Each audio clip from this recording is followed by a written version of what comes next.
Welcome to a walk through the Bible, starting in the book of Genesis. We are this week in Genesis 37.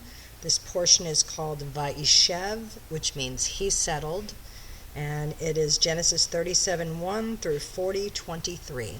Let's begin. Now Jacob dwelt in the land where his father was a stranger, in the land of Canaan. This is the history of Jacob. Joseph, being 17 years old, was feeding the flock with his brothers, and the lad was with the sons of Bilhah and the sons of Zilpah, his father's wives, and Joseph brought a bad report of them to his father. Now Israel loved Joseph more than all his children, because he was the son of his old age. Also he made him a tunic of many colors. But when his brothers saw that their father loved him more than all his brothers, they hated him and could not speak peaceably to him. Now Joseph had a dream, and he told it to his brothers, and they hated him even the more. So he said to them, "Please hear this dream which I have dreamed. There we were, binding sheaves in the field. Then behold, my sheaf arose, and also stood upright. And indeed your sheaves stood all around, and bowed down to my sheaf. And his brothers said to him, Shall you indeed reign over us? Or shall you indeed have dominion over us?" So they hated him even more for his dreams and for his words. Then he dreamed still another dream, and told it to his brothers, and said, "Look, I have dreamed another dream, and this time the sun, the moon, and the 11 stars bowed down to me." So he told it to his father and his brothers, and his father rebuked him and said to him, "What is this dream that you have dreamed? Shall your mother and I and your brothers indeed come to bow down to the earth before you?" And his brothers envied him, but his father kept the matter in mind. Something interesting here is that Jacob says, "Shall your mother and I and your brothers indeed come and bow down?" Joseph's mother is dead at this point, and he, that's an interesting little piece of information. Then his brothers went to feed their father's flock in Shechem, and Israel said to Joseph, "Are not your brothers feeding the flock in Shechem? Come, I will send you to them." So he said to him, "Here I am." Then he said to him, "Please go and see if it is well with your brothers and well with the flocks, and bring back word to me." So he sent him out of the valley of Hebron and went to Shechem. Now a certain man found him, and there he was, wandering in the field. And the man asked him, saying, "What are you seeking?" So he said, "I am seeking my brothers. Please tell me where they are feeding their flocks." And the man said, "They have departed from here, for I heard them say, 'Let us go to Dothan.'" So Joseph went after his brothers and found them in Dothan. Now when they saw him afar off, even before he came near them, they conspired against him to kill him. Then they said to one another, "Look, this dreamer is coming. Come therefore, let us now kill him and cast him into some pit, and we shall say some wild beast has devoured him. We shall see what becomes of his dreams." But Reuben heard it, and he delivered him out of their hands and said, "Let us not kill him." And Reuben said to him, "Shed no blood, but cast him into this pit which is in the wilderness, and do not lay a hand on him, that he might deliver him out of their hands and bring him back to his father." So it came to pass, when Joseph had come to his brothers, that they stripped Joseph of his tunic, the tunic of many colors that was on him. Then they took him and cast him into a pit, and the pit was empty, there was no water in it. And they sat down to eat a meal.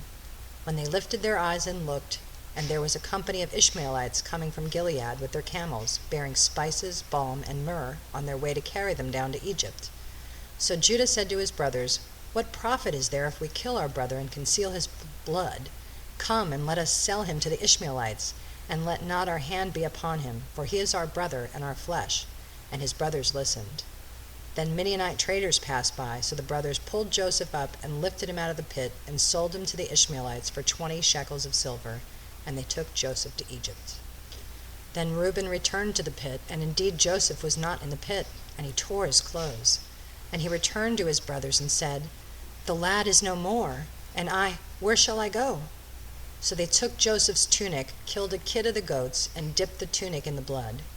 Then they sent the tunic of many colors, and brought it to their father, and said, "We have found this. Do you know whether it is your son's tunic or not?" And he recognized it and said, "It is my son's tunic. A wild beast has devoured him. Without doubt Joseph is torn to pieces." Then Jacob tore his clothes, put sackcloth on his waist, and mourned for his son many days. And all his sons and all his daughters arose to comfort him, but he refused to be comforted, and he said, For I shall go down into the grave to my son in mourning. Thus his father wept for him. Now the Midianites had sold him in Egypt to Potiphar, an officer of Pharaoh and captain of the guard. It came to pass at that time that Judah departed from his brothers and visited a certain Adullamite whose name was Hira. And Judah saw that there a daughter of a certain Canaanite whose name was Shua, and he married her and went into her. So she conceived and bore a son, and he called his name Er. She conceived again and bore a son, and she called his name Onan. She conceived yet again and bore a son, and called his name Shelah. He was at Chezbid when she bore him. Then Judah took a wife for his firstborn, and her name was Tamar. But Judah's firstborn, was wicked in the sight of the Lord, and the Lord killed him. And Judah said to Onan, Go into your brother's wife, and marry her, and raise up an heir to your brother. But Onan knew that the heir would not be his, and it came to pass, when he went into his brother's wife, that he admitted on the ground, lest he should give her an heir to his brother. And the thing which he did displeased the Lord, therefore he killed him also. Then Judah said to Tamar his daughter-in-law, Remain a widow in your father's house till my son Shelah is grown. For he said, lest he also die like his brothers. And Tamar went and dwelt in her father's house. So I have to explain something here. There was, if your brother died and he was married and they didn't have any children, then it was your duty as the next in line, the next brother, to take the wife and raise up sons for your brother so that his name wasn't blotted out. And that's what was going on here. Now in the process of time, the daughter of Shua, Judah's wife, died, and Judah was comforted, and went into his sheep shearers at Timnah, he and his friend Hira the Adullamite. And it was told Tamar, saying, Look, your father-in-law is going up to Timnah to shear his sheep. So she took off her widow's garment, covered herself with a veil, and wrapped herself, and sat in an open place which was on the way to Timnah. For she saw that Shelah was grown, and she was not given to him as wife. When Judah saw her, he thought she was a harlot, because she had covered her face. Now, Tamar is trying to obey what she knew were the rules, and Judah was being a little deceptive, so we'll see what happens. Then he turned to her by the way and said, Please let me come in to you, for he did not know that she was his daughter-in-law. So she said, What will you give me that you may come in to me? And he said, I will send a young goat from the flock. So she said, What will you give me a pledge till you send it? Then he said, What pledge shall I give you? So she said, Your signet and cord and your staff that is in your hand. Then he gave them to her, and he went in to her, and she conceived by him. So she arose and went away, and laid aside her veil, and put on the garments of her widowhood. And Judah sent the young goat by the hand of his friend the Adullamite, to receive his pledge from the woman's hand, but he did not find her. Then he asked the men of that place, saying, Where is the harlot who was openly by the roadside? And they said, There was no harlot in this place. So he returned to Judah and said, I cannot find her. Also the men of the place said that there was no harlot in this place. Then Judah said, Let her take them for herself, lest we be shamed, for I sent this young goat, and you have not found her. And it came to pass about 3 months after that Judah was told, saying, Tamar, your daughter-in-law, has played the harlot.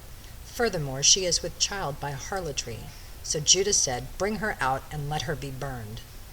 Then she was brought out. She sent to her father-in-law, saying, By the man to whom these belong, I am with child. And she said, Please determine whose these are, the signet and cord and staff. So Judah acknowledged them and said, She has been more righteous than I, because I did not give her to Shelah, my son. And he never knew her again. So Judah was one of the ones who sent the tunic of many colors back to Jacob, to Israel, and now he's got the same thing being said to him. God is funny. Now it came to pass at the time for giving birth, that behold, twins were in her womb. And so it was, when she was giving birth, that the one put out his hand, and the midwife took a scarlet thread and bound it on his hand, saying, This one came out first. Then it happened, as he drew back his hand, that his brother came out unexpectedly, and she said, How did you break through? This breach be upon you. Therefore his name is called Perez, which means breach or breakthrough. Afterward his brother came out who had a scarlet thread on his hand, and his name was called Zerah. Now Joseph had been taken down to Egypt, and Potiphar, an officer of Pharaoh, captain of the guard, an Egyptian, bought him from the Ishmaelites who had taken him down there. The Lord was with Joseph, and he was a successful man, and he was in the house of his master the Egyptian. And his master saw that the Lord was with him, and that the Lord made all he did to prosper in his hand. So Joseph found favor in his sight and served him. Then he made him overseer of his house, and all that he had he put under his authority. So it was from the time that he had made him overseer of his house, and all that he had, that the Lord blessed the Egyptian's house for Joseph's sake, and the blessing of the Lord was on all that he had in the house and in the field. Thus he left all that he had in Joseph's hand, and he did not know what he had except for the bread which he ate. Now Joseph was handsome in form and appearance. And it came to pass after these things that his master's wife cast longing eyes on Joseph, and she said, "Lie with me." But he refused and said to his master's wife, "Look, my master does not know what is with me in the house, and he has committed all that he has to my hand. There is no one greater in this house than I, nor has he kept back anything from me but you, because you are his wife. How then can I do this great wickedness and sin against God?" So it was, as she spoke to Joseph day by day, that he did not heed her to lie with her or to be with her. But it happened about this time, when Joseph went into the house to do his work, and none of the men of the house was inside, that she caught him by his garment, saying, "Lie with me." But he left his garment in her hand and fled and ran outside.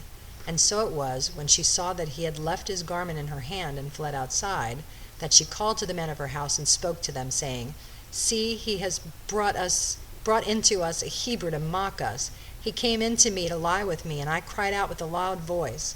And it happened, when he heard that I lifted my voice and cried out, that he left his garment with me and fled and went outside." So she kept his garment with her until his master came home. Then she spoke to him with words like these, saying, "The Hebrew servant whom you brought to us came in to me to mock me. So it happened, as I lifted my voice and cried out, that he left his garment with me and fled outside." So it was, when his master heard the words which his wife spoke to him, saying, "Your servant did to me after this manner," that his anger was aroused. Then Joseph's master took him and put him into the prison, a place where the king's prisoners were confined, and he was there in the prison. But the Lord was with Joseph and showed him mercy, and he gave him favor in the sight of the keeper of the prison. And the keeper of the prison committed to Joseph's hand all the prisoners who were in the prison. Whatever they did there, it was his doing. The keeper of the prison did not look into anything that was under Joseph's authority, because the Lord was with him, and whatever he did, the Lord made it prosper. It came to pass after these things that the butler and the baker of the king of Egypt offended their lord, the king of Egypt. And Pharaoh was angry with his two officers, the chief butler and the chief baker. So he put them in custody in the house of the captain of the guard, in the prison, the place where Joseph was confined. And the captain of the guard charged Joseph with them, and he served them, so they were in custody for a while. Then the butler and the baker of the king of Egypt, who were confined in the prison, had a dream, both of them, each man's dream in one night, and each man's dream with its own interpretation. And Joseph came in to them in the morning and looked at them, and saw that they were sad. So he asked Pharaoh's officers, who were with him in the custody of his lord's house, saying, "Why do you look so sad today?" And they said to him, "We each have had a dream, and there is no interpreter of it." So Joseph said to them, "Do not interpretations belong to God? Tell them to me, please." Then the chief butler told his dream to Joseph, and said to him, "Behold, in my dream a vine was before me, and in the vine were 3 branches, and it was though it budded, its blossoms shot forth, and its clusters brought forth grapes, ripe grapes. Then Pharaoh's cup was in my hand, and I took the grapes and pressed them into Pharaoh's cup, and placed the cup in Pharaoh's hand."